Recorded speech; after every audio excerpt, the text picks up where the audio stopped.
Thanks for staying with us. Yesterday, we looked at the country's unemployment crisis that is plaguing the country. I mean, given the latest announcement by the Department of Employment and Labour of the launch of a skills training and entrepreneurship program, we often hear about various programs to try and create what are called work opportunities. But are they sufficient to address the unemployment crisis in the country, especially given the list of existential crises that the country is currently facing? Let's speak to Bernstein, who is the Executive Director for Development Enterprise. And thank you so much for your time this evening. I mean, reading your article, you argue that, for example, the governing party's election jobs promise are stunningly inadequate, while the number of employed people, for example, has grown since 2008. But this performance is below par. Let's start with unpacking that. Well, I was really surprised when I read the ruling party's election manifesto. On the one hand, they say that jobs and employment is the absolute centerpiece of their manifesto, priority number one. But when you look at what they're offering, it's 3.5 million work opportunities over 5 years. Now, work opportunity is not a job. It's a temporary job. It's often part-time, and it's about 4 months long, and then you have to look for another job or another work opportunity. So what the ruling party is actually offering us is very little indeed, where they're offering over 5 years the equivalent of 300,000 full-time jobs. Now, this is in a context where a country like ours is facing a massive crisis, a catastrophic crisis of unemployment. There are about 11.7 million people unemployed in the country, and we're failing to create the jobs that we need. So this is a kind of totally inadequate offer to the electorate of what the ANC government will do over the next 5 years. And I also suppose, I mean, when you think about, you know, the jobs as well, and also these work opportunities and also some of these skills developments that they say they're putting in place, are they even going far enough, though, to even deal with some of the underlying challenges, for example, that the people who are getting these work opportunities or getting some of these, you know, skills, upskilling, you know, some of these skills initiatives becoming part of them, are they dealing with these underlying challenges that these individuals, particularly young people, would be facing? Not at all. So it's important to understand that a work opportunity is generally a public works job paid for by the state. And most of the time, people don't get any skills at all. So this is not really helping people get a toehold into a growing economy. What we need is to free up the private sector to create as many jobs as possible. What we need is growth. We need much faster growth. If we could get 4% growth per annum, maybe we could get around 400,000 jobs every single year for young people coming into the workforce. But we're nowhere near that. Our skills training system is not working well. Most people agree the seaters are not doing what they should do. They're expensive and they don't perform, and they don't turn out people with the skills that companies need. And our TVETs, the other tertiary institution, is also not doing well. Expensive, not getting enough throughput. People aren't getting, they're not being skilled for the jobs that are available.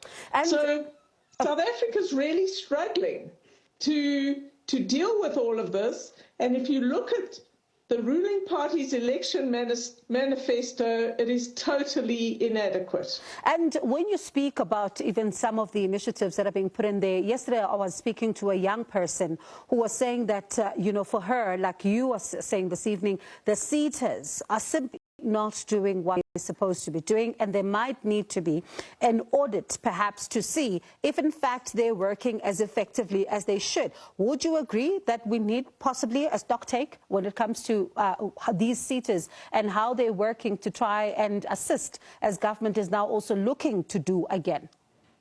There's been a lot of work done on the seaters. government's done work, we've done work, the private sector's done work. We don't need a stock taking. We know they are failing. We either need to close them down and get a different kind of approach to skills training, which is probably the right approach, but we don't need a stock taking. We need to act quickly to start delivering effective skills training institutions to people coming out of our schools, many of which are themselves very weak indeed. So the country is in serious crisis on a number of fronts relating to employment, young people, education and skills. And you don't get any sense of that at all from this election manifesto. And we haven't even begun to even unpack the issue of the skills mismatch. But let's even talk about then the appetite for this acceleration. Do you think it's there? Well, the country's in an election mode. Voters must decide who they want to vote for the next government. So I think everybody's concentrating on vote getting, and we need to see who is elected as the next government, and hopefully they will do a much better job when it comes to growth and to skills and basic education for South African citizens. And it's one thing, and to talk about these jobs and the plans to create them. It's another to even speak about, you touched on it a little bit, to create room and even places for these young people to then be employed as well. So how critical are the SMMEs when it comes to this conversation? Because we often hear about them, but also they cry about a lack of support in this particular regard. But government continues to say they're the backbone of the economy. Well, there are all sorts of problems that face emerging small businesses and growing small businesses. We have a very uncompetitive economy. The environment in which to do business is expensive and far too many things aren't working. From the terrible crime rate, the corruption mafia or construction mafia, to the ports, to the logistics. Our roads are declining, so people can't get goods to market. All these things hold back small enterprises. So we should stop talking so much and pretend we really care about small firms. It's time to elect a government that actually has a plan to do something different from what we've been doing up until now, to help get South Africa growing again. If we have a growing economy, there'll be lots of space for new firms, for small firms to grow, for all kinds of firms, big and small, and there is a relationship between the two. So I think it's time the country was much more determined about economic growth and how we're going to turn the tide on nearly 15 years of very mediocre, almost stagnant growth of 1% over that period every year. And appreciate your time this evening. That was Bernstein, who is the Executive Director for Development Enterprise.